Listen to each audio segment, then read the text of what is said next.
17 তারিখ বাচ্চাদের তো আসা যাওয়া বিভিন্ন রকম প্রায় আসেই না, ওদের নিজের মতো করে টেস্ট হয়ে গেছে। আর অঙ্ক করতে দিয়েছিলাম চক্রবৃদ্ধি, আগের দিন যখন করাচ্ছিলাম সেই মুহূর্তে এরা বড় প্রশ্নগুলো দাগিয়ে নিয়ে গেছে। শর্ট কোশ্চেন আমি সব করে দিয়েছি। সরল সুদের সালের প্রশ্ন যেগুলো, চক্রবৃদ্ধি সালের প্রশ্ন যেগুলো আমি এখানে বসে করিয়ে বুঝিয়ে দিয়েছি। ওদের কোনো কমপ্লেন যদি থাকতো তখনই বলেছিলাম বারবার করে জিজ্ঞেস করবো। আর তাছাড়াও বলেছিলাম যদি কোনো বাচ্চার কোনো সমস্যা হয় পড়ার দিন না আসতে, কারণ পড়ার দিন করলে তো আমি সিলেবাসটা আরেকবার ঘোরাতে পারবো না। ও হয়তো আমি অত ভালো টিচার না, কিন্তু সিলেবাসটাকে আমি 2-3 বার ঘুরিয়ে দেবো। কিন্তু এদের কোনো আনাগোনা নেই, একটা অধ্যায় একদিন ওরা শেষ করতে চায় না। আমাদের অর্পিতা যে ভীষণ সেন্সিটিভ শুনছি, অঙ্ক কিছুই বোঝে না, পড়া করে দিলে আর করে নিয়ে আসে না, পরের দিনও করে নিয়ে আসে না। এই যে আজকে তার নমুনা খাতা জমা দেয়নি। আর এদিকে গেল আমাদের রিয়া, কতবার বলেছি ক্লাস 10টাকে খুব সুন্দর করে পড়তে, কিচ্ছু না 2টো অঙ্ক করে দিয়েছে। কল্পনা তো করছে না, বাবা এসে জিজ্ঞেস করলে আমি কী বলবো যে অঙ্কই করে না বাড়িতে, তাহলে আমি কী করে, আমি কি ভগবান নাকি, জাদুমন্ত্র জানি যে আমি নাম্বার দিয়ে দেবো।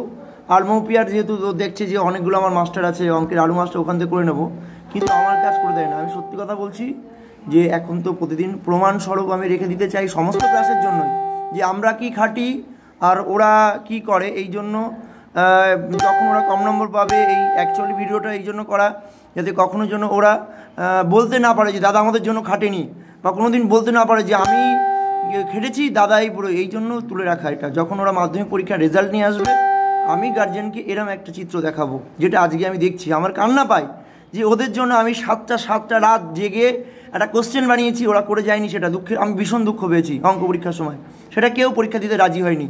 আর আজকে কালকে চক্রবৃদ্ধির আমি অন্ততপক্ষে 15 থেকে 20টা অঙ্ক করিয়েছি ধরে ধরে। আজকে খাতা আসছে সাবের, শুধু সাউকে আমি এরকমই করতে বলেছিলাম, এই যে বলেছিলাম শুধু কাটাকুটি করে কমপ্লিট করে নিয়ে আসবে। তাহলে এখন যদি ওরা নাম্বার কম পায় দায়িত্ব কি আমার ঘাড়ে যায়? আপনারা দেখে শুনে বলবেন, কারণ এই ভিডিওটা আমি তখন দেখাবো যখন কিনা ওর মাধ্যমিকে কম নম্বর পাবে অঙ্ক, ঠিক আছে?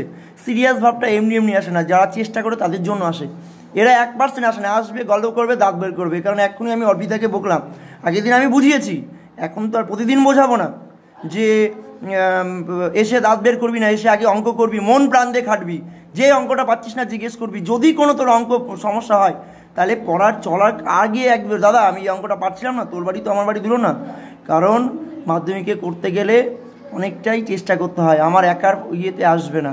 গার্জেন কিছু চেষ্টা করবে, মা পর আমি ভালোবেসে বলবো, ডেকে নিয়ে গুছিয়ে টুছিয়ে, তারপরে ওদের বিন্দুর মাত্র কোনো ভুরুক্ষেপ নেই, যা পারে যা হয়ে যাক। প্রত্যেকটা ব্যাসে এটা করছি, এদের ক্ষেত্রেও তাই করে রাখলাম, কারণ আমাকে তো পিঠ বাঁচাতে হবে। আমি আমার কোচিংয়ের সুনামটা তো রাখবই। হ্যাঁ, আমি মানলাম যে ওদেরকে গল্প করি, কিন্তু সেগুলো শিক্ষামূলক গল্প। আর এছাড়াও সবচেয়ে বড় যে কথাটা, ওদের মধ্যে 1% চেষ্টা নেই, ঠিক আছে? প্রতিদিনীয় ভিডিও এটা আমি অল্প করে তুলে রাখবো, কিন্তু আজকেরটা আমার খারাপ লাগলো। হ্যাঁ, যে আমি এত চেষ্টা করলাম রাত জেগে, অর্ডার দিয়ে বই কিনেছি, আপনারা জানেন না, অর্ডার দিয়ে বই কিনেছি এদের জন্য, যাতে আমার জন্য ওদের বিন্দুমাত্র সব সিলেবাস থেকে আমি সালের প্রশ্ন করাবো, সালের প্রশ্ন করিয়ে পরে বইয়ে আরেকবার হাত দেবো। কিন্তু ওরা চায় না সেটা। ওরা ভাবে যেইভাবে দিন যাচ্ছে এইভাবেই মাধ্যমিক চলে আসুক, আমরা এই টুকে মুখে যেভাবে করবো। ঠিক আছে, রাখলাম। আপনাদেরকে এই ভিডিওটা দেখাবো হচ্ছে ঠিক পরীক্ষা দিয়ে যেদিনকে রেজাল্ট নিয়ে আসবে।